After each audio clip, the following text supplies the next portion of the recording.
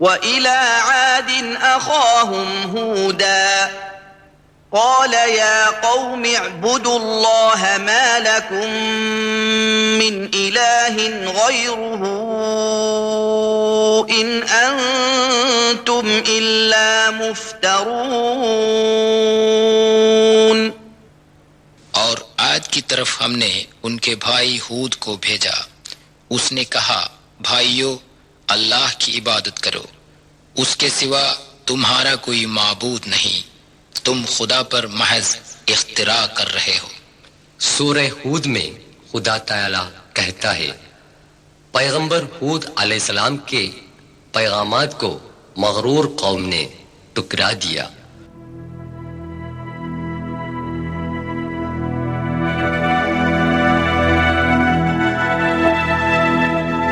بنی عاد کو خدا تعالی نے پانی سے مالا مال کیا. یہ اس زمانے کا ایک کنواں ہے جس میں آج بھی پانی بھرا ہوا ہے. سورہ 89 الفجر آیات 6, 7 اور 8 میں اللہ فرماتا ہے ألم تر كيف فعل ربك بعاد إرم ذات العماد التي لم يخلق مثلها في البلاد. کیا تم نے کبھی نہ دیکھا کہ تمہارے رب نے عاد کے ساتھ کیسا کیا جو ارم کی قوم تھی، بڑے ستونوں والے تھے، سارے شہروں میں ویسی زوردار قوم پیدا نہیں ہوئی.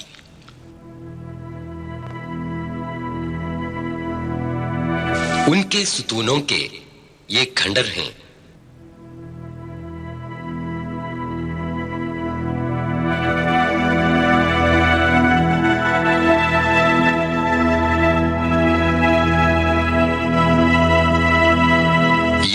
وہ چیزیں ہیں جنہیں بنی عاد نے استعمال کیا ہے۔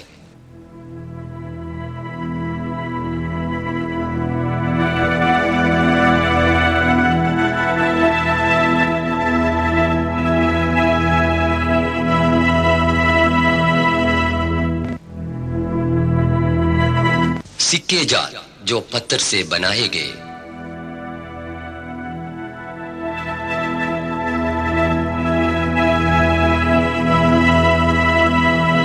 اس زمانے میں کثرت سے لوبان کی کھیتی ہوتی تھی۔ اس کا عرق دواؤں اور خوشبوؤں میں استعمال ہوتا تھا، جن کے برآمد کرنے سے بنی عاد خوشحال اور مالدار بن گئے۔ جب بنی عاد نے بت پرستی اور حق تلفی کو جاری رکھا، حضرت ہود علیہ السلام نے ان کو عذاب الہی کی تاکید دی، پھر بھی انہوں نے انکار کر دیا۔ خدا تعالی نے حضرت ہود علیہ السلام اور ان کے ساتھیوں کو بچانے کے بعد بنی عاد کو تباہ و برباد کیا۔ سورہ 69 الحاقہ آیات 6 اور 7 میں اللہ فرماتا ہے، وَأَمَّا عَادٌ فَأُهْلِكُوا بِرِيحٍ صَرْصَرٍ عَاتِيَةٍ سخرها عليهم 7 ليال و8 أيام حسوما فترى القوم فيها صرعا كأنهم أعجاز نخل خاوية۔ عاد قوم سخت ہوا سے ہلاک کی گئی، جو ان پر 7 راتیں اور 8 دن برابر مسلط رہے۔ بس تو اس قوم کو دیکھنا کہ اونتھے پڑے ہیں، وہ گویا کھجوروں کے اکھڑے ہوئے تنے تھے۔ عمر کی چاروں طرف ریگستان ہی ریگستان ہے۔ اس وقت کی سخت آندھی میں ان کی بستیاں ریت میں دھنس گئیں۔ کھدوائی کرنے پر ان میں سے بہت کم بستیاں درآمد ہوئیں۔ ریت کے نکالنے پر شاید اور بستیاں نکل جائیں گی۔ عیش و عشرت میں مست رہنے والے انسانوں تاریخ سے عبرت حاصل کریں گے۔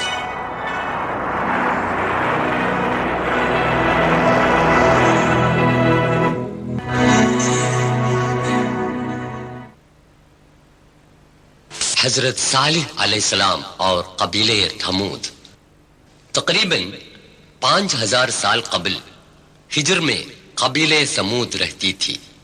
خدا تعالی نے ان لوگوں کے لیے حضرت صالح علیہ السلام کو پیغمبر بنا کر بھیجا۔ آج بھی سعودی عرب کے مدائن صالح میں چٹانوں کے اندر بنائے گئے غاروں کے گھر برقرار ہیں۔ شہر مدینہ سے 405 کلومیٹر شمال میں مدائن صالح واقع ہے۔ حضرت صالح علیہ السلام نے اپنی قوم سے کہا، سورہ 11 ہود آیا 61 میں اللہ فرماتا ہے، وَإِلَى ثَمُودَ أَخَاهُمْ صَالِحًا قَالَ يَا قَوْمِ اعْبُدُوا اللَّهَ مَا لَكُمْ مِنْ إِلَٰهٍ غَيْرُهُ هُوَ أَنشَأَكُمْ مِنَ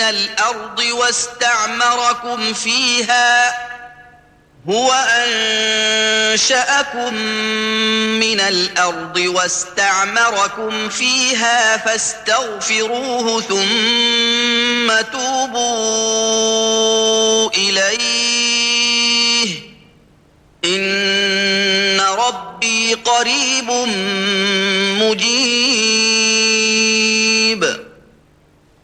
ہم نے سمودیوں کی طرف ان کے بھائی صالح کو بھیجا۔ اس نے کہا، بھائیو اللہ کی عبادت کرو، اس کے سوا تمہارا کوئی معبود نہیں۔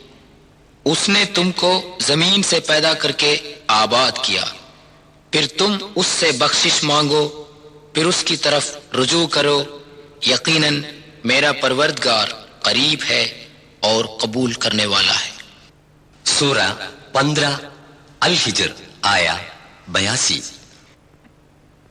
وَكَانُوا يَنْحِتُونَ مِنَ الْجِبَالِ بُيُوتًا آمِنِينَ وہ پہاڑوں کو تراش کر اطمینان کے ساتھ گھر بنا لیتے تھے۔ قرآن سورہ 89 آیت 9 میں اللہ فرماتا ہے وثمود الذين جابوا الصخر بالواد قوم سمود کو بھی تباہ کر دیا جنہوں نے وادیوں میں پتھروں کو کھود کر گھر بنائے تھے۔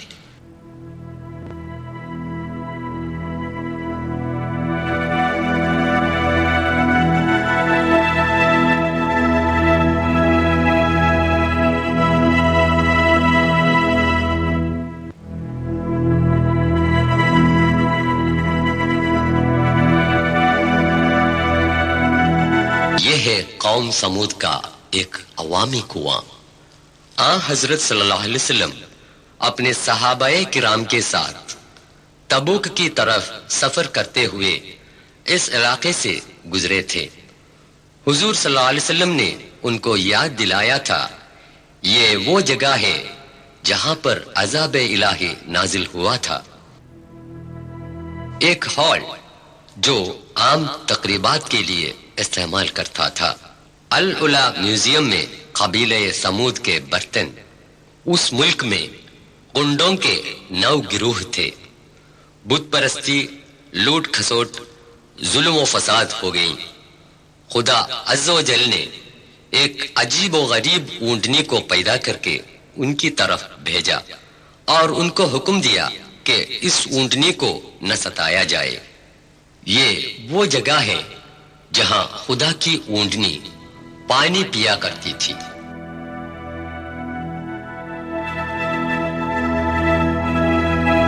ان لوگوں نے خدا کو للکارا اور اس اونٹنی کو مار ڈالا۔ وہ ذلیل کام اس جگہ سے کیا تھا۔ صبح تڑکے انہیں خدا کی طرف سے سزا ملی۔ سورہ 11 خود 59 میں اللہ فرماتا ہے وَأَخَذَ الَّذِينَ ظَلَمُوا الصَّيْحَةُ فَأَصْبَحُوا فِي دِيَارِهِمْ جَاثِمِينَ۔ ان ظالموں کو ہولناک آواز نے پکڑ لیا، وہ صبح کو اپنے گھروں کے اندر اونتھے پڑے رہ گئے ہیں۔ یہ تاریخی واقعہ بیان کرتے ہوئے العلا میوزیم کے ڈائریکٹر موجود تاريخ الحيوان موجود في ثمود ممكن هذا الصيحة نزلت هذا المكان عندنا؟ هذا نزلت أنت لو أتيت إلى الخريبة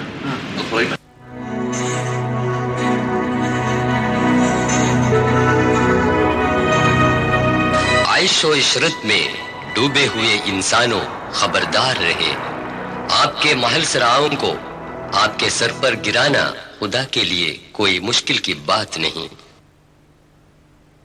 جنوبی سینا میں صالح علیہ السلام کی قبر کا منظر، ابراہیم علیہ السلام، شہر النصریہ عراق میں بغداد سے 400 کلومیٹر فاصلے پر دریائے فرات کے کنارے واقع ہے۔ حضرت ابراہیم علیہ السلام کا وطن بابل کا اور ہے جو یہاں سے 15 کلومیٹر دوری پر ہے۔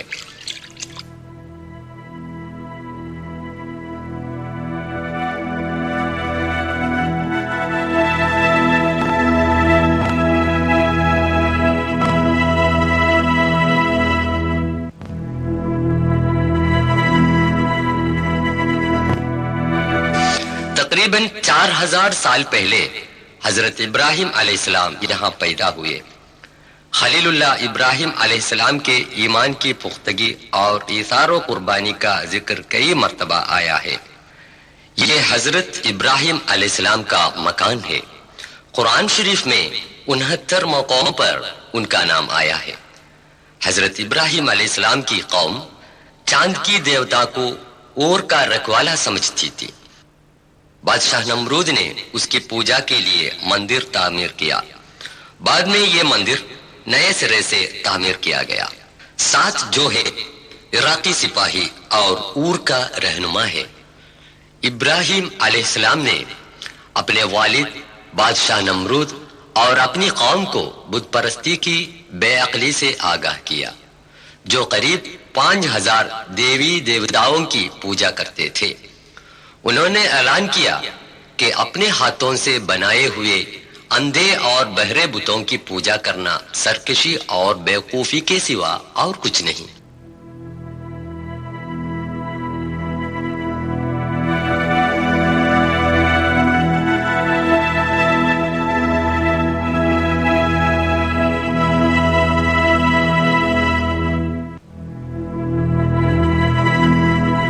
قصر نمرود کی بنیاد تقریباً 38 میٹر لمبے چوڑے اس محل میں کئی کمرے تھے۔ انہوں نے بتوں کو بے جان ثابت کرنے کے لیے ایک تدبیر کی۔ ان بتوں میں سے چندوں کو توڑ پھوڑ کر بڑے بت کے گلے پر کلہاڑی لٹکا دی۔ اس الزام میں بادشاہ نے فیصلہ کیا کہ ابراہیم کو آگ کے الاؤ میں پھینک دے۔ خلیل خدا حضرت ابراہیم علیہ السلام کو بے دردانہ آگ میں پھینک دیا کہ انہوں نے کھلم کھلا یہ اعلان کیا تھا سوائے رب العالمین کے کوئی معبود نہیں۔ خدا کا کرنا دیکھیے، اس نے آگ کی جلانے کی طاقت کو مٹا دیا۔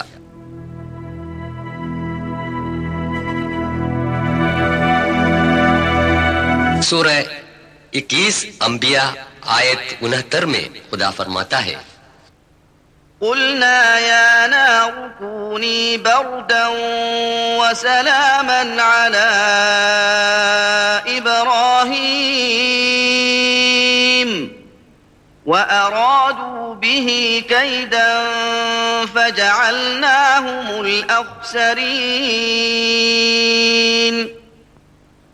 ہم نے حکم دیا اے آگ تو ابراہیم پر ٹھنڈک اور آرام ہو جا۔ وہ اس کا برا چاہنے لگے، پھر انہی کو ہم نے نقصان میں ڈالا۔ گھر بار چھوڑ کر سخت منزلیں طے کرتے ہوئے حضرت ابراہیم علیہ السلام 1200 سے زائد کلومیٹر دور فلسطین پہنچے۔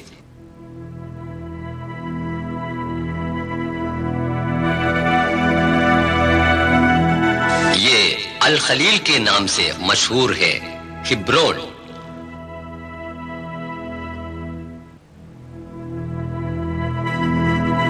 آپ کی قبر اس الخلیل مسجد کے قریب ہے۔ ارشاد الہی کے مطابق پیری میں پیدا ہوئے ننھے بچے اور بیوی ہاجرہ کو 1500 کلومیٹر دور ملک عرب کے سنسان علاقہ مکہ میں چھوڑ کر فلسطین واپس آئے۔ مکہ کی خوش وادی میں پانی کی تلاش میں صفا مروہ کے درمیان بیوی ہاجرہ بھاگی پھری۔ اس واقعے سے عبرت حاصل ہونے کے لیے حج اور عمرے کی سعی میں اسی جگہ لوگ تیزی سے چلتے ہیں۔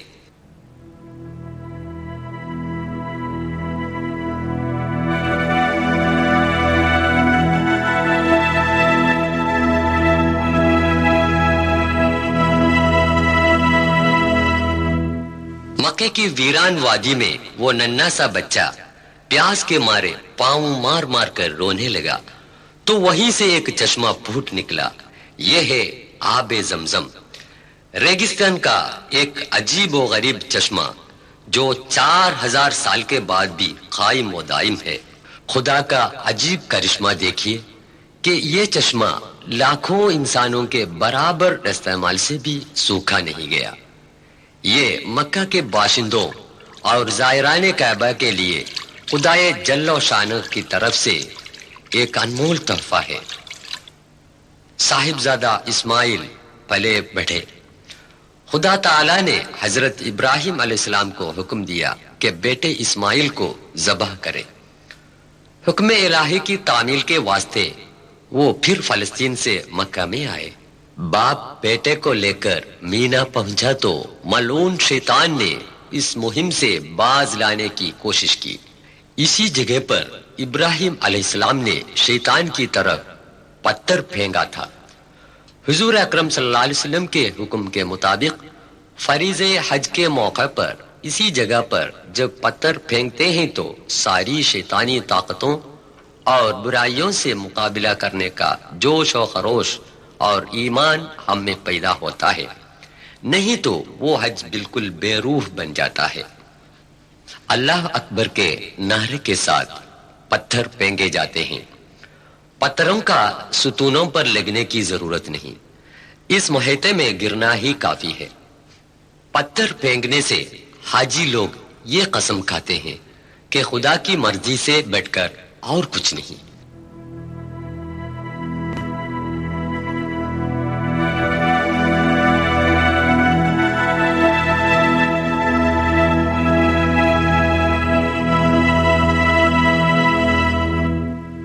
جب حضرت ابراہیم علیہ السلام نے اپنے بیٹے کو ذبح کرنے کے لیے لٹایا اور ہاتھ میں چھری لی، تب خدا نے فرمایا، ٹھہرو ابراہیم، تم نے میرا حکم بجا لایا، اس کے بدلے ایک بکرے کو ذبح کریں۔ خدا کی راہ میں سب کچھ قربان کرنے کی آمادگی ہی اس کا مقصد ہے۔ جب بیٹا بڑا ہو گیا تو خدا کا حکم ہوا کہ دونوں مل کر پرانی بنیاد پر خانہ کعبہ کی تعمیر کریں۔ مسلمانان عالم کے اس روحانی مرکز کعبہ شریف کا طواف کرنا حج اور عمرہ میں فرض ہے۔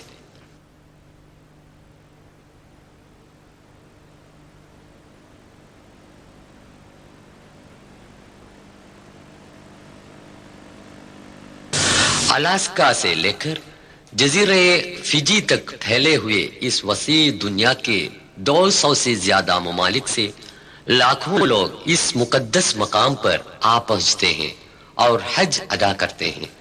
دیس بھیس، رنگ و زبان، حسب و نسب، کسی امتیازات کے بنا مسجد الحرام میں دوش بدوش ہو کر نماز پڑھنے والے حاجی لوگوں کو ہم دیکھ رہے ہیں۔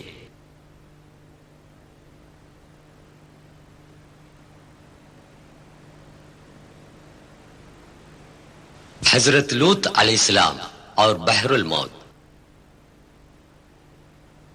یہ شہر عمان ہے، یہ جوردان کا پایہ تخت ہے۔ یہاں سے 55 کلومیٹر کے فاصلے پر بحر الموت واقع ہے۔ حضرت ابراہیم علیہ السلام کا بھتیجا لوط علیہ السلام کو فلسطین کے مشرقی علاقوں میں پیغمبر بنا کر بھیجا گیا۔ ان میں سب سے بڑا شہر سدوم تھا۔ 4000 سال قبل یہاں کے اکثر لوگ امرت پرست تھے۔